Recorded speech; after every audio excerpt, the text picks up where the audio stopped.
Hello everyone, let's have ourselves a chat. I'm John from Rusty Chains, and today our chat is about First World Bank. It's simultaneously the oldest and newest heist in the Payday series, which is kinda wild to think about. But how does the heist fare in its Payday 3 iteration? Let's take a look. The first big thing is that there are just a whole bunch of layout changes. Everything is bigger. Hallways are longer, and there's just overall more space for a lot of areas.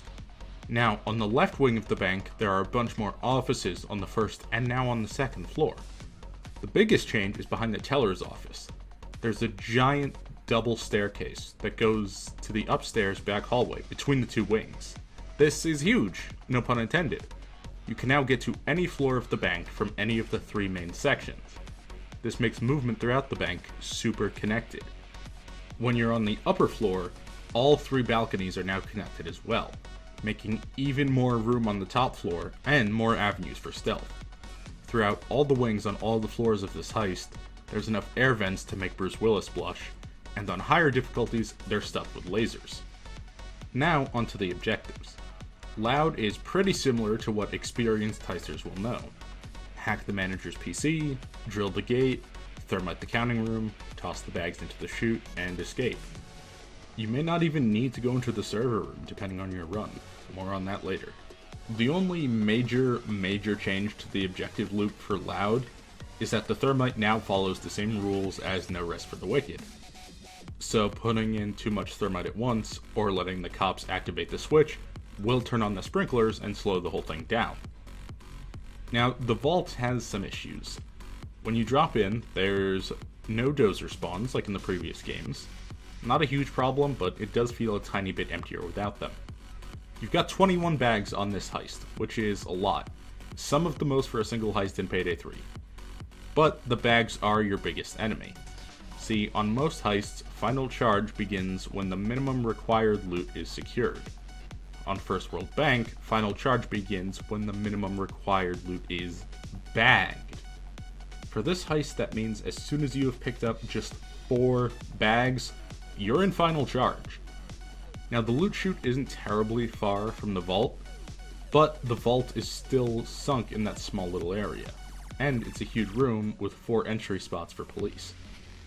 Working through that with Payday 3's limited resources during a final charge is kind of daunting if you're playing on higher difficulties or playing solo.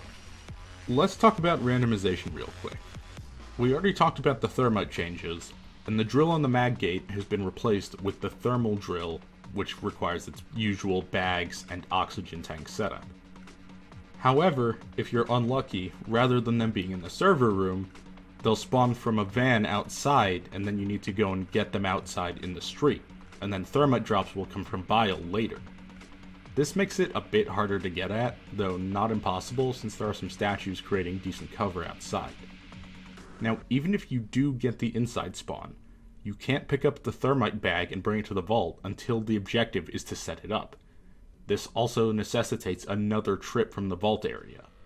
After that, Bile still drops the remaining thermite through a skylight outside the vault gates. That's yet another trip outside. I've got mixed opinions about this, to be honest. I initially didn't like the added back and forth, but as I was testing this a couple times, it kinda grew on me. Now, take a walk with me here.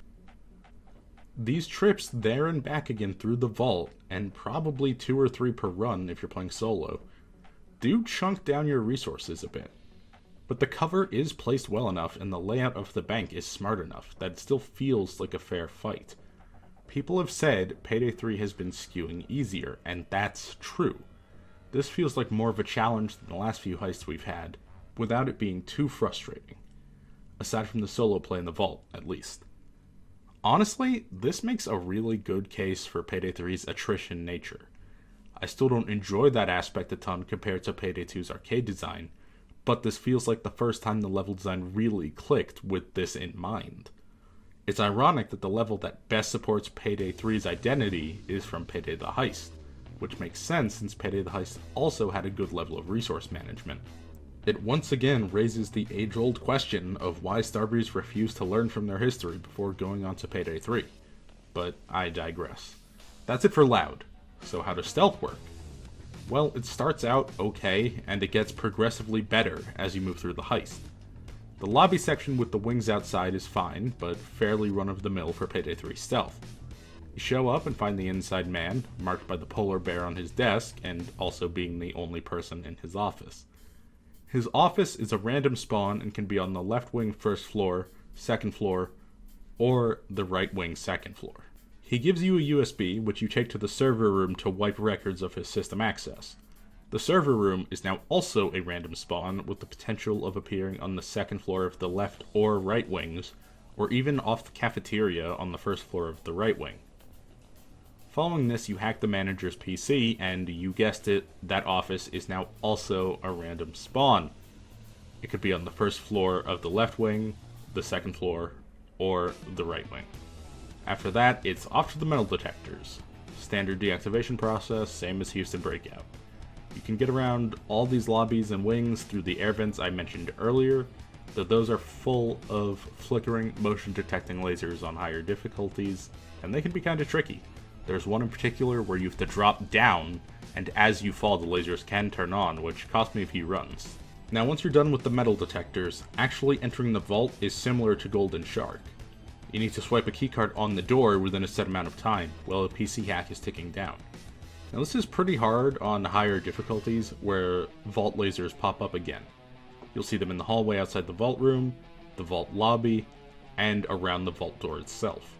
This genuinely may be the most lasers in a Payday 3 heist. I kinda love it. More than any heist before, aside from maybe Yacht Heist and Payday 2, it really gives the feeling of more and more advanced security getting in your way as you stealth. After actually getting into the vault, you'll have the hard part done. There are several carrying boxes for the money scattered around the vault. You simply put the money in there and then add shipping labels to them given to you by your inside man. There's a new door added in the vault hallway and another in the pre-vault lobby. These both lead to the large staircase that serves as an escape, without the added stress of needing to wait for the inside man in sticky situations like we had in Payday 2.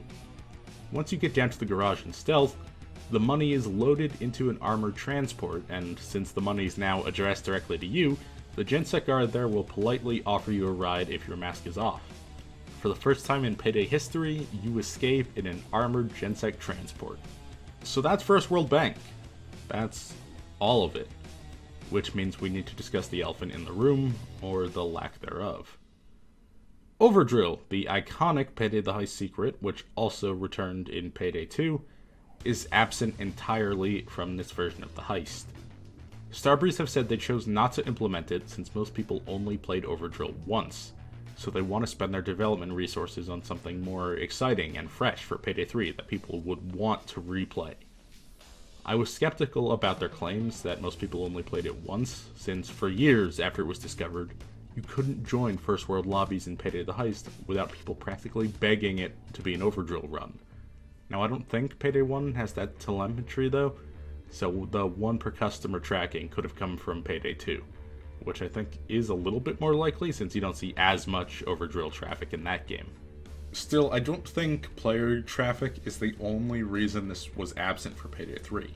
If you go back to the October 16th blog post, you can see this line. As a bonus for fans, a legacy heist will return later this year for free, allowing all players to relive one of the game's most popular challenges.